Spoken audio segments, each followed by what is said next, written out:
মা, আমি বলে যাচ্ছি যে আমি কুড়কুড়েটি রাস্তার ধারে কুড়িয়ে পেয়েছিলাম, চুরি করিনি।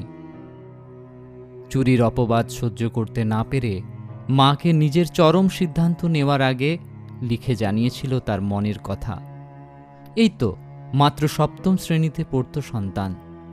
তার এই সিদ্ধান্তে হতবাক এলাকার মানুষ। মায়ের চোখে জলটুকুও শুকিয়ে গেছে। চাঞ্চল্যকর ঘটনাটি ঘটেছে পাঁশকুড়ার গোসাইবেড় বাজার এলাকায়।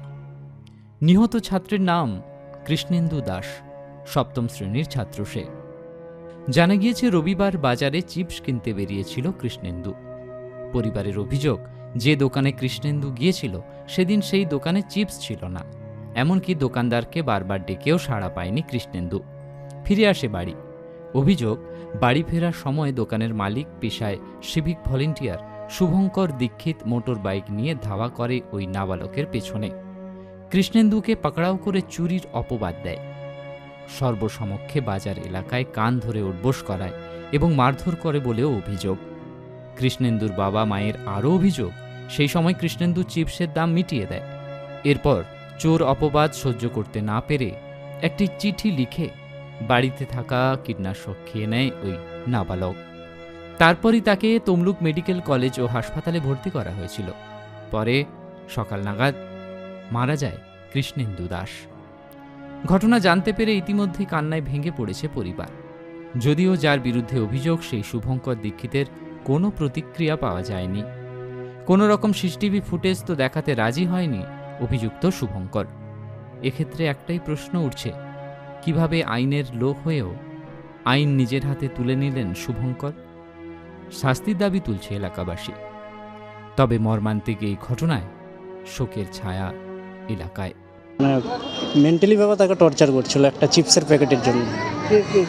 ওটা একটা মিষ্টি দোকান। কি হয়েছিল একটু খুলে বলো। আমি তো পুরোটা জানি না, যেটা ওর বাবাই জানে সম্পূর্ণ। তো যেটুকু শুনেছি জেনেছি যে একটা চিপসের প্যাকেট দোকানের বাইরে পড়ে থাকে, বাচ্চাটা সেটাকে গুড়িয়ে নিয়ে চলে যায়। নাকি দোকানদারকে ডেকেও ছিল, কিন্তু দোকানদার কোনো সাড়া দেয়নি বলে বাচ্চাটা চলে যায়। ভর্তি চিপস? হ্যাঁ, একটা কুড়কুড়ের প্যাকেট ভর্তি? খালি প্যাকেট না, ভর্তি প্যাকেট। এমনকি বাচ্চাটা কিনবে বলে পয়সাও নিয়ে গেছিলো। তাকে রাস্তায় ছুটিয়ে জোর করে ধরে নিয়ে এসে বাজারের উপরে তাকে মেন্টালিভাবে টর্চার করার পরে বাচ্চাটা বলেছে আমি চুরি কোনো মতেই করিনি। এমনকি দোকানদারকে টাকাও দিয়েছে, 20 টাকা দিয়েছে, তুমি চিপসের টাকা কেটে নাও। তারপরে বাচ্চাটা বাড়িতে গিয়ে বিষ খেয়েছে নাকি শুনলাম। মারা গেছে? এখন মারা গেছে 9:55। এখন কোথায় আছে বাচ্চা? এখন তমলুক হসপিটালে আছে। বয়স কত? এখন হচ্ছে তোমার 12+। কখন মারা গেছে? 9:55-তে। পয়সাটা কে দিচ্ছিল? পয়সাটা বাচ্চাই দিচ্ছিল। বাচ্চাটা কিনতেই গেছিলো, কিন্তু দোকানদারকে ডেকেছে, দোকানদার সাড়া দেয়নি। যখন বেরিয়ে আসতেছে তখন দেখছে বাইরের চিপসের প্যাকেটটা পড়ে আছে। তো চিপসের প্যাকেটটা গুড়িয়ে নিয়ে চলে এসেছে। যখন ওকে ধরছে তখন বলছে আমি গুড়িয়েছি, যদি তোমার মনে হয় যে আমি চুরি করেছি, আমি চুরি করিনি, তুমি পয়সাটা নিয়ে নাও। পয়সাটাও দিয়েছে, কিন্তু তারপরেও ছুটিয়ে নিয়ে যে বাচ্চাকে কান ধরে নিয়ে এসে বাজারের সামনে তাকে কান ধরে উঠবোস করানো, তাকে চড় চাপ্পড় মারেছে, যার জন্য সে বিষটা খেলো বাড়িতে গিয়ে। কি হয়েছিল একটু বলবেন? আমার ছেলে এখন সামান্য একটা কুড়কুড়ি চোরের অপরাধে আমার ছেলে এখন